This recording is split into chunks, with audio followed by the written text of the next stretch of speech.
like there's no tomorrow.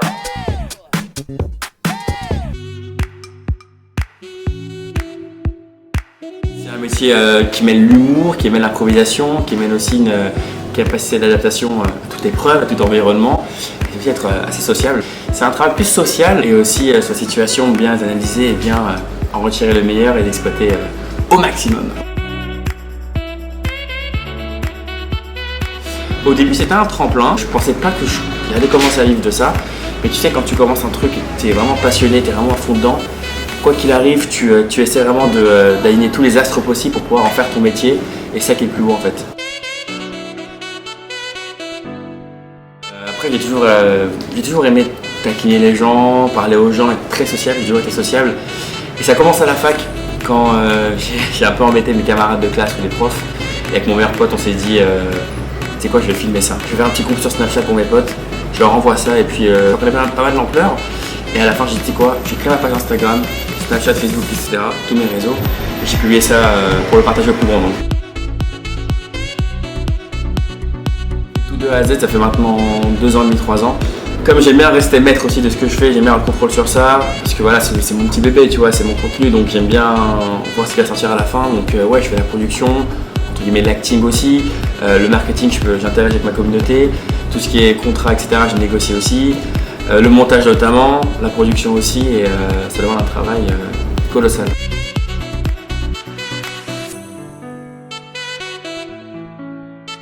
Caméléon, parce que le caméléon il se faufile partout et il s'adapte justement à toute situation. Situation périlleuse, dangereuse, festive ou les plus simples possibles. Sauvage, parce qu'un caméléon c'est souvent sauvage, c'est rarement apprivoisé je trouve. Et perdu en pleine nature parce que pour moi la nature c'est vraiment le monde, et comme j'adore voyager, je voyage beaucoup. Donc ouais, perdu entre divers continents et variés, pas mal de pays différents, donc ouais, c'est ce qui me résume le mieux.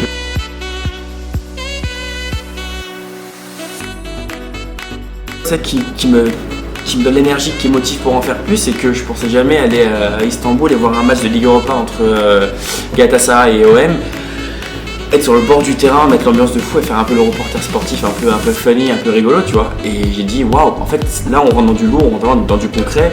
Avant je faisais juste des caméras cachées et des pranks juste pour m'amuser et amuser la galerie, et maintenant c'est un vrai travail, tu vois. Comme quoi le taf ça peut, pour moi dire, sur pas mal de choses, pas mal d'événements super sympathiques.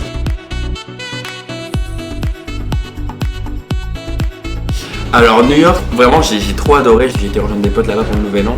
Et New York c'est vraiment un univers complètement différent. Les gens sont beaucoup plus ouverts, beaucoup plus chill, beaucoup plus relax.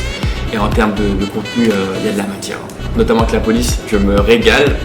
Ils sont trop cool là-bas, donc vraiment c'est fort sympathique parce que je peux m'adapter à toute situation encore une fois et rebondir sur plein de trucs.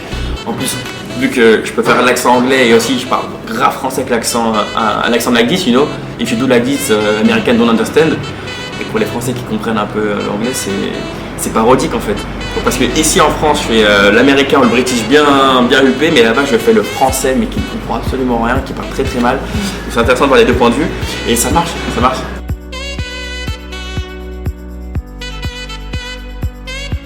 Il n'y a pas encore de date précise, je suis en train de m'y pencher fortement pour pourquoi pas écrire quelques scènes, 5 à 10 minutes, pour aussi tenter la scène, tenter le stand-up, voir ce que ça donne face à des inconnus, face à un public et surtout en live. Je suis sur le dossier, je pense que ça va arriver incessamment sous peu.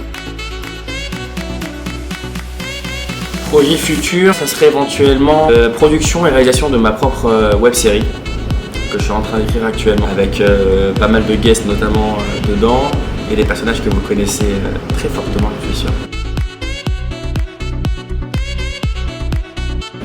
Les personnages, les guests, c'est encore top confidentiel pour moi. Mais bien essayé. Ah, c'est bon, il y a du potentiel aussi, c'est cool. Mais encore confidentiel, mais c'est en cours de production, c'est en cours d'écriture aussi. C'est un projet qui me tient grave à cœur parce que j'ai complètement mis toute mon énergie, tout mon amour et tout mon ADN, mon univers. Et je pense et j'espère fortement que ça va plaire à ma communauté, même aux gens qui ne me suivent pas, pour un peu changer de contenu et proposer un nouveau projet différent et original.